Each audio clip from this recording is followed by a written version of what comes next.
1 Crônicas, capítulo 4.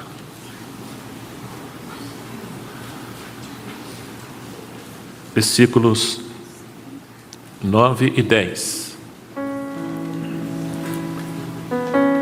E foi Jabez mais ilustre do que seus irmãos. Sua mãe chamou o seu nome Jabez, dizendo: porquanto com dores o dei à luz. Porque Jabez invocou o Deus de Israel, dizendo: se me abençoares muitíssimo, e meus termos amplificares, e a tua mão for comigo, e fizeres que do mal não seja aflito, e Deus lhe concedeu o que lhe tinha pedido. Amém, amados? Podemos sentar. Meus amados, o livro das Crônicas foi escrito após o segundo cativeiro. Quem conhece um pouquinho a história e a Bíblia, Israel, a nação de Israel, passou por 2 cativeiros: o assírio e o babilônico. O regresso então para Jerusalém, todos os eruditos e estudiosos da Bíblia concordam que as Crônicas foi escrita por um levita da tribo de Levi. Qual era o objetivo das Crônicas? O objetivo era que Israel resgatasse a sua história, principalmente o reinado, o governo de Deus através da casa de Davi. Era o objetivo principal. E o segundo objetivo era que a linhagem dos levitas fosse bem certa, bem registrada, para não haver erros. Se você quiser ler a Bíblia, eu nunca aconselharia você começar pelas Crônicas, porque os 9 primeiros capítulos são uma relação desde Adão até o tempo de Ciro o Grande. E vai uma relação de nomes. Fulano que gerou Beltrano, que gerou Ciclano, que era da família de Beltrano. E vai uma relação de 600 nomes, mais ou menos. Dessa relação tem príncipes, tem reis, tem profetas, tem levitas, tem nobres, tem homens importantes, tem os cabeças dos clãs, das tribos. Mas, inspirado pelo Espírito Santo, este levita anônimo, que é tipo do Espírito Santo mesmo,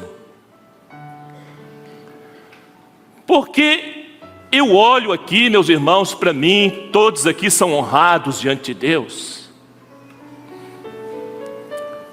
Para mim, quero crer que todos aqui são ilustres aos olhos de Deus.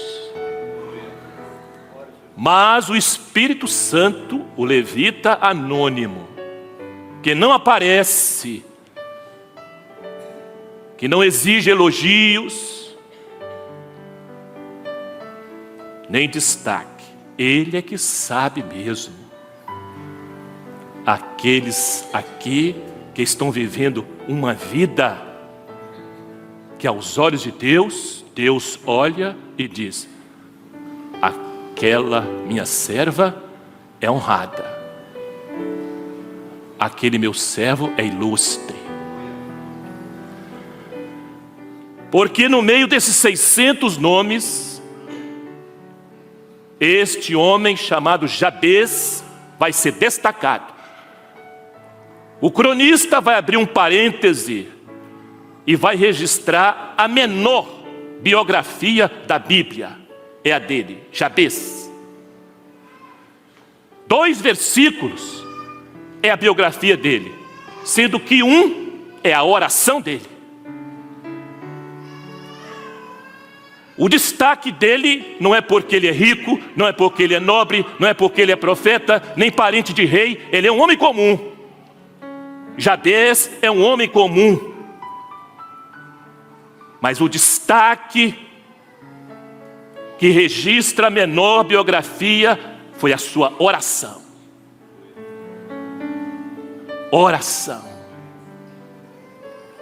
Por que Deus considera tanto a oração? Porque nenhum crente é maior do que sua vida de oração. O tamanho que você tem diante de Deus é o tamanho da sua vida de oração. Cada um medite agora o tamanho que você tem diante de Deus. Deus não leva em conta o tempo que eu sou pastor. Deus não leva em conta o tempo de membro. Deus não leva em conta se eu estou de gravata ou de terno. Deus não leva em conta o tempo que eu frequento a igreja. Deus não leva em conta isso. Nós levamos, mas o tamanho espiritual que nós temos diante de Deus é o tamanho da nossa vida de oração. Vivemos um tempo em que corremos freneticamente através dos nossos objetivos materiais, e temos que correr mesmo. Mas, em contrapartida, geralmente, a grande maioria de nós não temos mais espaço na nossa agenda para a oração. Não temos.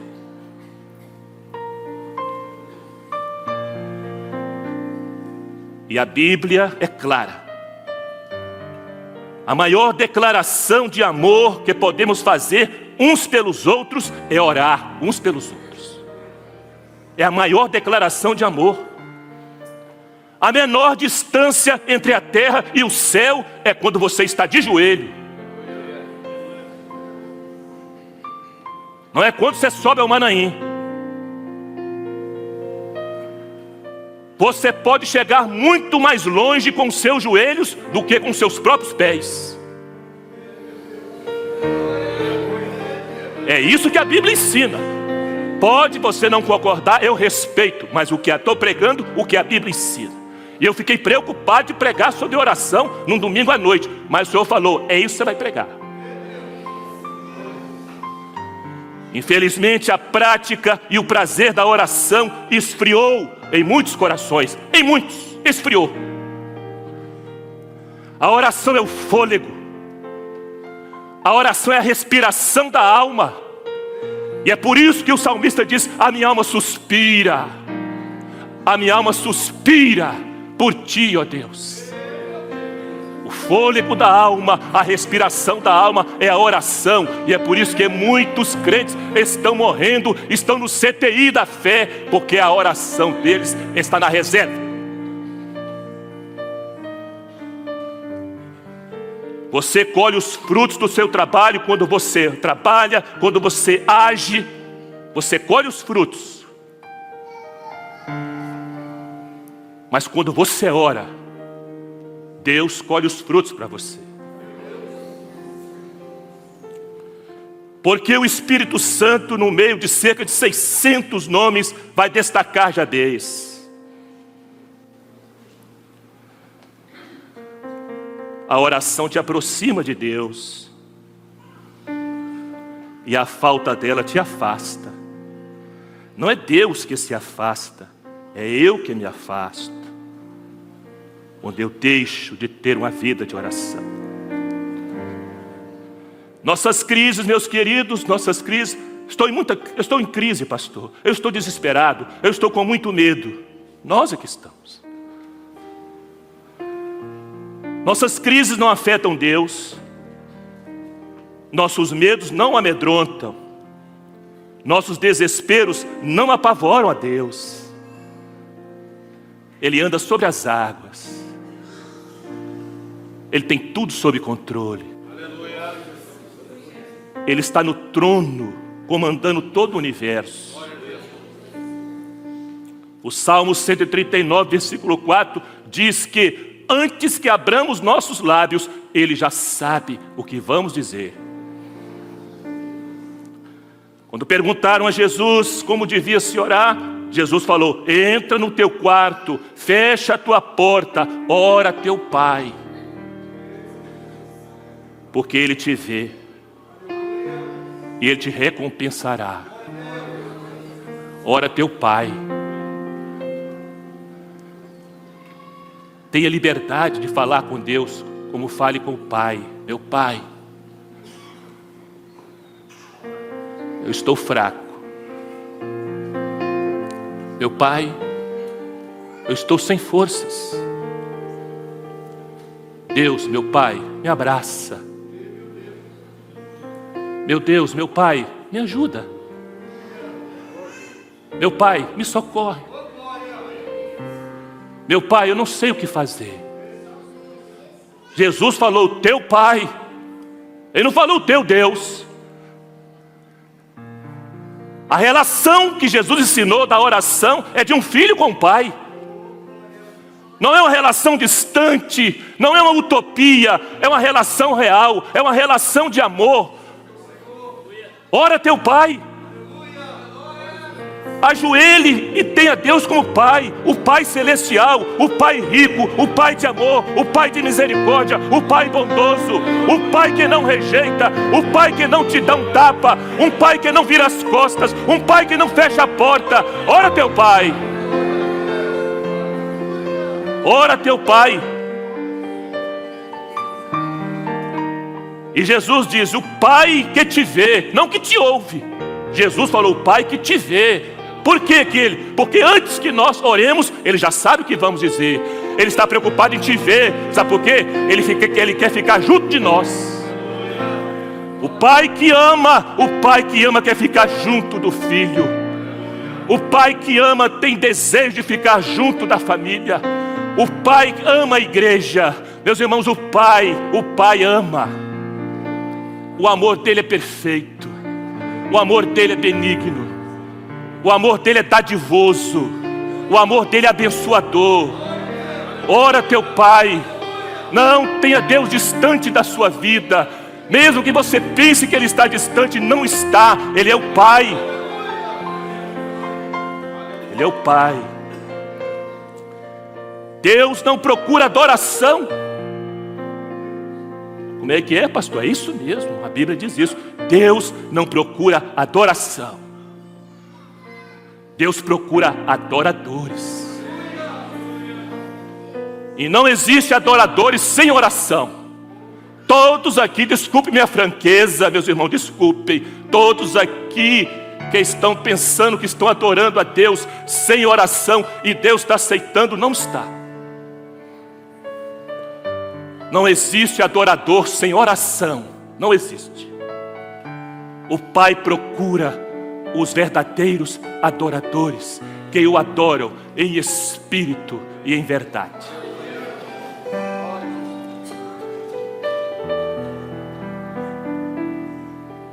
Eu me lembrei de Jonas, quando o Senhor começou a nos mostrar essa mensagem hoje à tarde. Eu me lembrei de Jonas, o profeta. Jonas quer fugir. Jonas está com o coração duro. Jonas não quer atender à vontade de Deus para ele. Algum crente aqui já passou por isso? Eu já passei. O que Deus vai fazer? Deus vai preparar toda uma estrutura. Ele vai preparar uma logística.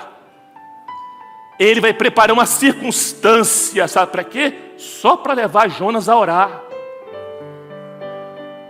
Ele devia ter orado em Jope, ele não orou. Ele foi para o navio e não orou. Ele foi para o porão do navio e não orou. E agora ele está no ventre do peixe. De Jope, ele foi parar no ventre do peixe e tudo Deus estava no controle. Quando ele está no ventre do peixe, Diz a Bíblia lá que ele ora: a minha alma está inundada. Era literal mesmo, ele estava morrendo afogado. As algas cobrem a minha cabeça, mas de ti vem a salvação, Deus. Sabe o que a Bíblia diz, meus irmãos? A Bíblia diz que quando Jonas orou, Deus falou. Não a ele. Falou ao peixe. Jonas orou, Rodolfo, mas Deus não falou com ele. É muito tenso quando Deus não fala diretamente conosco. É muito tenso quando sentimos as águas da vida, da aflição, dos problemas, do desespero, da angústia, querendo nos afogar, e nós oramos e clamamos: de ti vem a salvação, e Deus não fala diretamente conosco. É tenso, é difícil, mas Deus estava falando. Só que não estava falando com Jonas. Ele falou com o peixe. Você se sente assim? Você sente que o problema continua, que a dificuldade aumenta, que a luta se amplia, a aflição, o medo, e você ora e parece que Deus não responde? Deus está respondendo. Quando Deus fala com o peixe, sabe o que está dizendo, meus irmãos? Deus está movendo todas as circunstâncias. Jonas não via, mas o peixe estava obedecendo Deus. Jonas não via, mas o livramento estava chegando. Jonas não sentia, mas a terra firme se aproximava.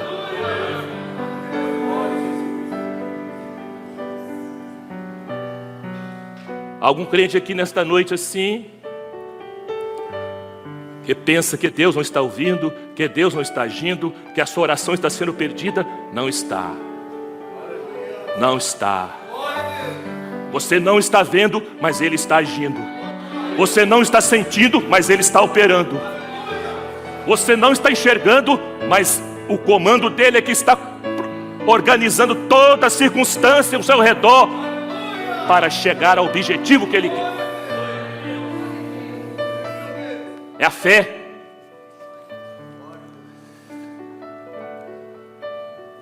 O que fez a diferença, meus irmãos,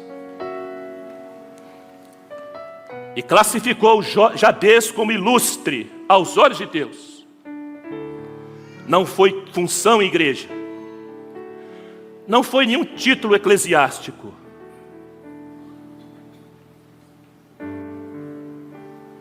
Ele recebeu esse predicado, esse adjetivo de ilustre, por causa da oração.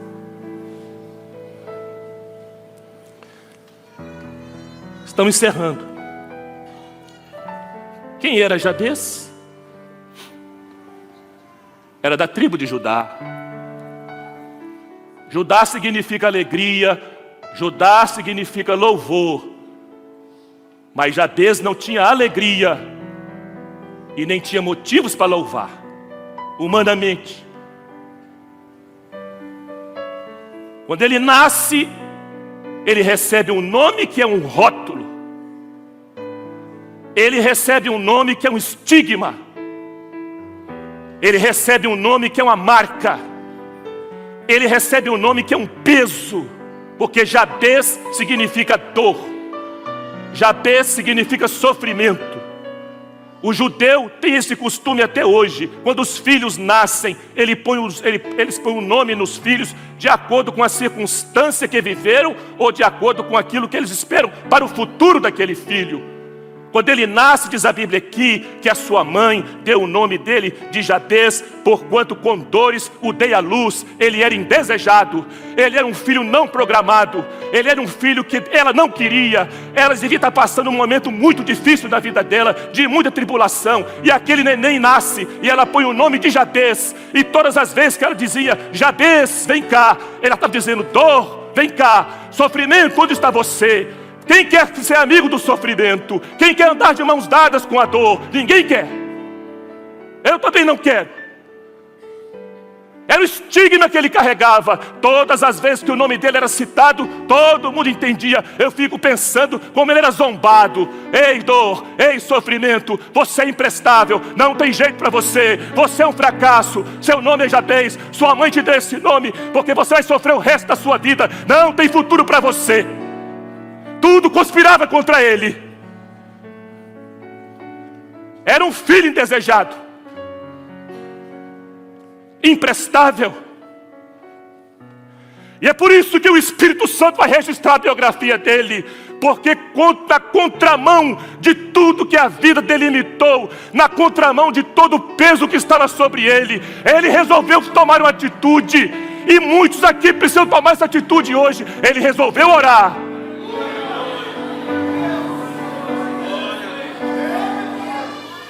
Eu sou um homem marcado, eu sou um jovem marcado. Na escola eu já ouvi isso, na minha família eu já ouvi que eu não tenho futuro para mim, que eu não vou vencer, que eu sou apenas um crente, com o sentido pejorativo que o mundo fala. Mas ele resolveu orar. Ele decidiu orar.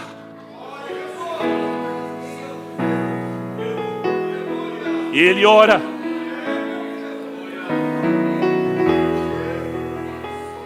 E a biografia dele começa assim. Seus irmãos prestaram atenção. A biografia dele começa assim.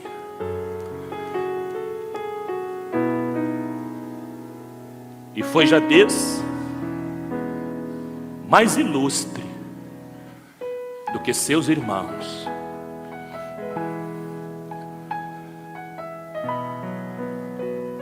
É muito fácil ser honrado na igreja.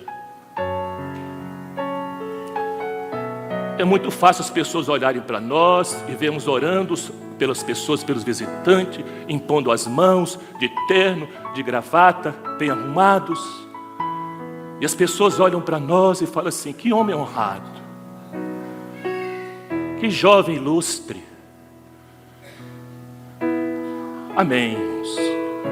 Glória a Deus. Mas eu faço a pergunta aqui: e entre os irmãos? E lá dentro de casa?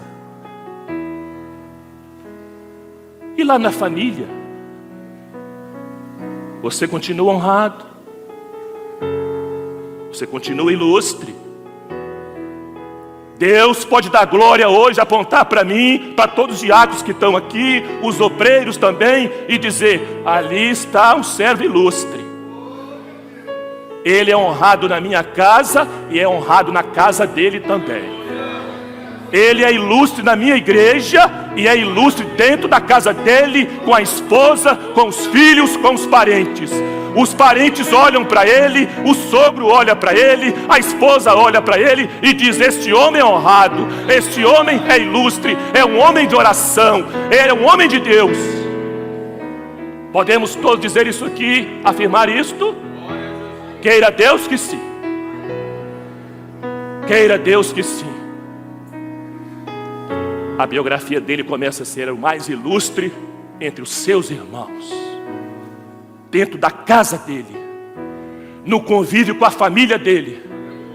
Apesar de ter sido rejeitado, apesar de ter dentro dele certamente muitos traumas, muitos complexos, ele podia estar doente emocionalmente, certamente podia estar, ele tinha todos os motivos, meus irmãos, para ser revoltado, ele tinha todos os motivos para se voltar contra Deus, ele tinha todos os motivos para brigar com todos os seus irmãos dentro de casa, mas ele toma outra posição, ele toma outra atitude, e isso fez ilustre diante do Deus de Israel. Ele resolveu nadar contra a maré, ele resolveu ir na contramão de tudo aquilo que era contra ele, e ele ora, ele clama ao Deus de Israel. Jabez pediu 4 coisas. Estamos encerrando. Primeira, se me abençoares muitíssimo. Ele não exigiu. Ele era tão carente, ele era tão sofrido, ele tinha tantos sentimentos amassados. Se me abençoares, muitíssimo. Ele não é ganancioso quando diz muitíssimo. Quando ele diz muitíssimo, ele reconhece que o Deus de Israel é um Deus muito grande. É um Deus muito poderoso. É um Deus muito amoroso. É um Deus muito gracioso, misericordioso, poderoso. Ele não escolhe bênção. Se me abençoares, eu me entrego. A bênção que o Senhor quiser me dar, eu aceito com alegria. Eu me entrego à tua soberania, Deus. Você tem coragem para fazer esta oração? Deus, meus irmãos, é Pai, mas Ele não paparica seus filhos.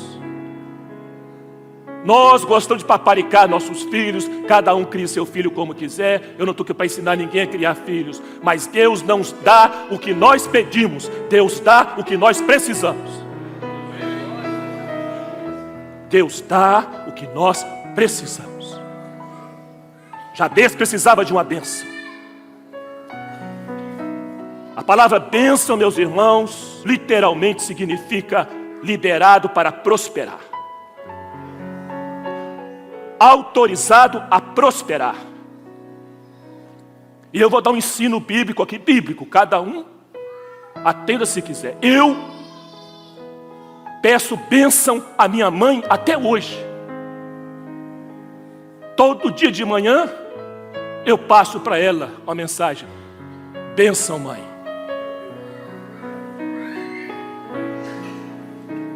Devíamos ensinar nossos pastores, mas isso não é moderno.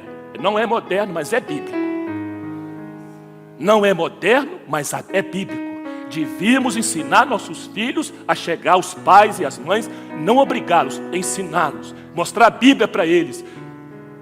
E eles pedirem bênção, pai, bênção, mãe. E a sua resposta deveria ser uma oração: Deus te abençoe, meu filho. Deus te abençoe, minha filha. Os irmãos pensam que não. Há um peso espiritual empenhado pela palavra de Deus, debaixo da resposta de pai e mãe que responde a um filho e uma filha: Deus te abençoe, meu filho. Deus te abençoe, minha filha. Não é moderno, mas é bíblico.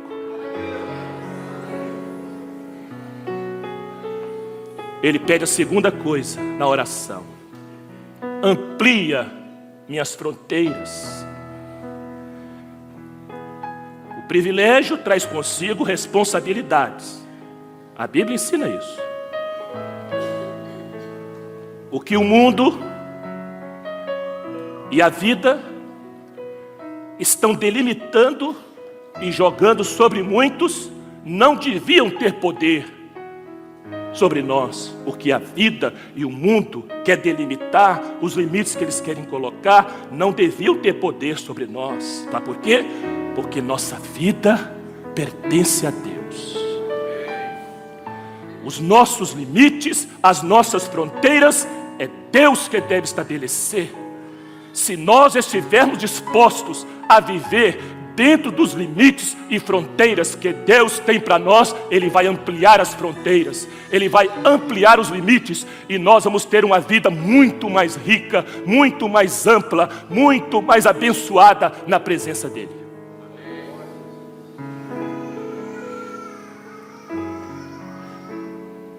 A terceira coisa: e a tua mão vá comigo. Ele não queria apenas bênçãos, irmãos. Ele queria mais. Quando ele diz, e a tua mão vá comigo, ele estava dizendo o seguinte: eu não quero suas bênçãos, meu Deus. Eu quero o abençoador. Eu quero andar de mãos dadas com o abençoador. Jabez não quer só presentes de Deus, ele quer a presença de Deus. Ele termina dizendo, e me livres do mal.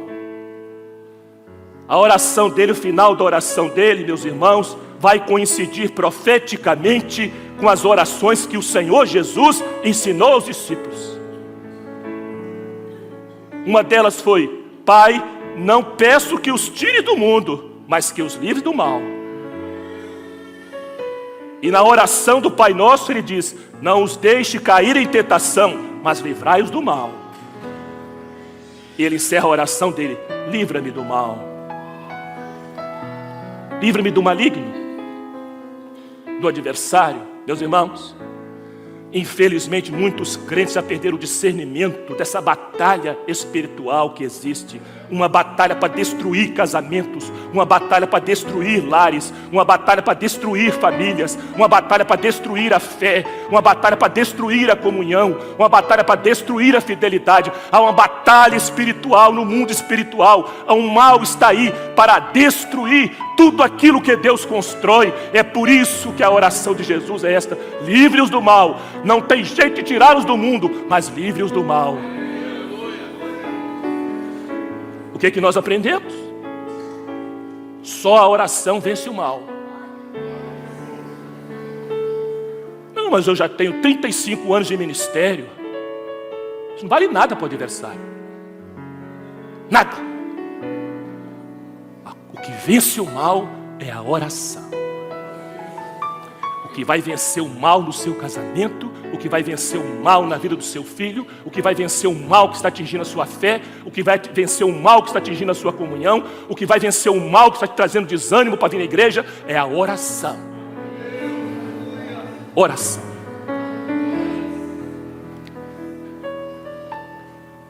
A vida de Jabez iniciou com dor, com sofrimento, com rejeição, um filho indesejado. Ele é rotulado, ele é estigmatizado. Começou assim a vida dele, mas não terminou assim. A vida dele vai terminar com as fronteiras e os termos ampliados. Sabe por quê? Porque quando Deus, através da oração, começa a dirigir nossas vidas, o final é sempre melhor do que o início. Quando Deus pode dirigir minha vida e a sua vida através da oração, creia nisso, confie nisso, porque a palavra não é do pregador, a palavra é de Deus. Deus pode fazer isto, o final é sempre melhor do que o início.